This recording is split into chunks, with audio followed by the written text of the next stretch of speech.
நான் இந்த உலகை சார்ந்தவனா? யோவான் நற்செய்தி 17ஆம் அதிகாரம் 16ஆம் வசனத்தின்படி, நான் உலகை சார்ந்தவனாய் இல்லாதது போல அவர்களும் உலகை சார்ந்தவர்கள் அல்ல. இதுதான் இயேசு கிறிஸ்துடைய விருப்பம், விண்ணக தந்தையுடைய திட்டம், தூய ஆவியினுடைய விருப்பம். கேட்டுச்சா? எப்படி என்ன சொன்னார் இயேசு?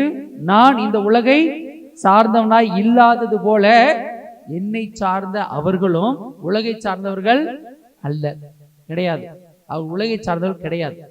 நான் விண்ணுலகத்திலிருந்து இறங்கி வந்திருக்கிறேன், நான் உலகை சார்ந்தவன் அல்ல. இந்த பூமியில 33 ஆண்டு நாட்கள் வாழ்ந்த போதும் அவர் இந்த உலகத்தின் மீதோ உலகத்தின் காரியத்தின் மீதோ அவர் பற்று கொண்டு இல்லை. Praise the Lord. எதையுமே அவர் என்ன செய்யல, பற்றி பிடித்துக் கொள்ளவில்லை. Price the Lord.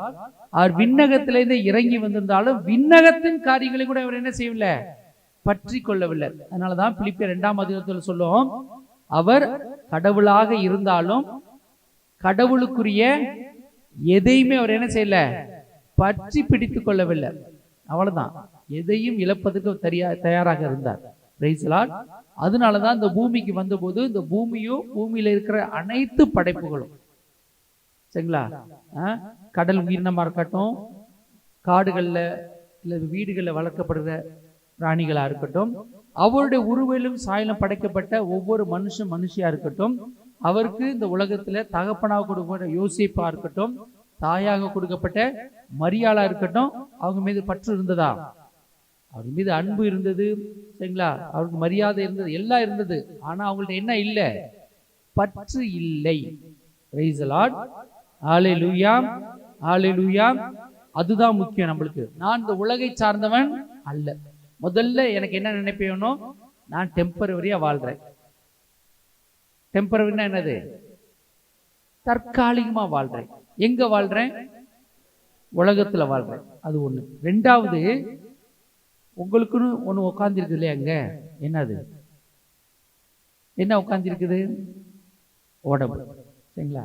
உங்களுக்குன்னு உடம்பு, இது உங்களுக்கு கிடையாது. நிறைய பேர் நினைச்சுக்காங்க இது என்னது.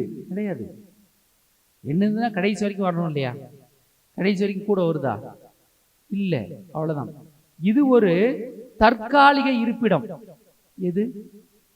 என் உடம்பு எவ்வளவு தற்காலிக இருப்பிடம். கொஞ்ச நாள், கொஞ்சம் வருஷம் ஆண்டவர் இந்த உடம்புல இருக்கிறதுக்கு உங்களுக்கு அனுமதி கொடுத்திருக்கிறார். அதனால நம்ம இருக்கிறோம். இந்த உடம்பு நிரந்தரம் அல்ல. உடம்பு எனக்கு சொந்தமும் கிடையாது. சாமியார் கடைசியா ஜெபிக்கிற ஜெபம் தான், மண்ணிலிருந்து எடுக்கப்பட்டாய் மண்ணுக்கு மீண்டுமாக கையளிக்கிறோம்.